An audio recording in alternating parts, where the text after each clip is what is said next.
Hi again, this is Jennifer Nassy with Learning Leaf LLC, and welcome to video 7 of my 30 Videos in 30 Days series. Now, we have been talking about inflammation-driving foods and anti-inflammatory foods as well, and today I want to talk about the role of fats. And first, I just want to say this loud and clear because it is not a message that we hear often enough, and that is that fat does not make you fat if you are choosing the right kinds of fat. So the kinds of fats that drive inflammation in our body are really trans fats. Trans fats happen when oils have been hydrogenized or partially hydrogenized, or also in fried foods, trans fats are heavily present. And there have been a host of really negative health issues associated with having as little as 2 grams of trans fat in your diet each day. Now, labeling has gotten a little better in that you'll notice there is a trans fat label on your packaging. However, there's a bit of a loophole because inside that product per serving you can have up to half a gram of trans fat and not have to label it. So a product could say on the front no trans fat, and you look at the back and it says, trans fat 0, and guess what? It actually has trans fat in there. And as you know, serving sizes are not actually how much people tend to eat. So you can reach that 2 grams of trans fat really quickly without even realizing it. And honestly, there is no healthy amount of trans fat for your diet. So what you want to be looking for in your labels are the words partially hydrogenized or hydrogenized. If you see those anywhere in there are trans fats in that product, and you don't want to be consuming that. So when I'm talking healthy fats, then what am I talking about, right? And do we really need fat? Because that just goes against every diet book that we've come across and everything we've heard for so long, right? I think about the SnackWells craze and just how fat was villainized for so long. So let me tell you about the role fat has in your body. So fats not only cushion our vital organs, but they help our metabolism stabilize. They help us have healthy hair, nails, skin. They also provide structure to our cell membranes. So every cell in your body needs fat.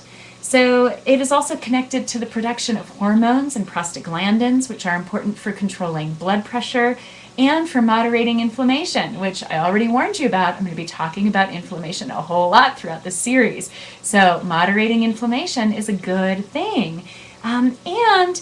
They also help us feel more full and satisfied so that we're not going to be looking for snacks later. We really can feel completely satiated when we have a good meal that has all the components that we need, which includes healthy fats. So when I'm looking at healthy fats, there's something else that I look at too, and that is we want to use healthy fats at the right temperature, because if oils oxidize and fats oxidize, that wreaks havoc on our system when we ingest them. So by oxidization, I mean if you've ever cooked with, let's say, olive oil, and you did it at a higher temperature and you started to see the smoke coming up, well, that's oxidization. So we don't want to see that at all. So if you are sauteing or baking, and if you can do dairy, then organic butter is a fine way to go. And we're going to be talking about, folks, if you can't do dairy, when we get to trigger foods, a good thing for you to try is ghee. Ghee is spelled Ghee. That is a fancy word for clarified butter. And in that clarification process, the milk protein casein is removed, which is a protein that a lot of folks have trouble with. And we'll talk again a bit more about that when we get to trigger foods.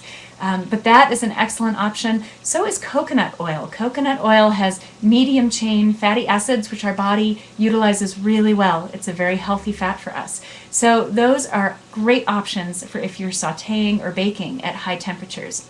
Now, if you're using more medium temperatures, then organic extra virgin olive oil is a great choice. Looking at uses that might be for cold oils, such as, salad dressings, drizzling over vegetables and grains. There's no reason to stop yourself with just salads. Some good options for oils there are things like flaxseed, sesame, toasted sesame, walnut, pumpkin seed oils. Those all can make fantastic dressings for your food. And then there's whole food sources. So avocados are a fantastic healthy fat that we can add into our diet. They are chock full of nutrition that our body can use, and pretty tasty, so that doesn't hurt. Olives, coconuts are good sources of healthy fats, along with wild salmon and other fatty fish, and organic eggs. So you have lots of opportunities to incorporate healthy fat into your diet. And again, I'm going to say it one more time, fat does not make you fat. Now, that doesn't mean go out and eat a pound of butter. Obviously, that might cause some trouble for you. But what I'm trying to get across here is that it's not something to be afraid of. It is actually a component we want to have in every meal, and ideally even every snack. So things like, for snacks, a handful of nuts is fantastic because you not only get the healthy fat, but you also get a great protein source. So think about ways you can start incorporating healthy fats into your diet. Start reading those labels to check for trans fats, stay away from those, and just really get ready to kind of ramp up that flavor and know that it's doing really great things for your body. So I will be back tomorrow. Enjoy the rest of your day.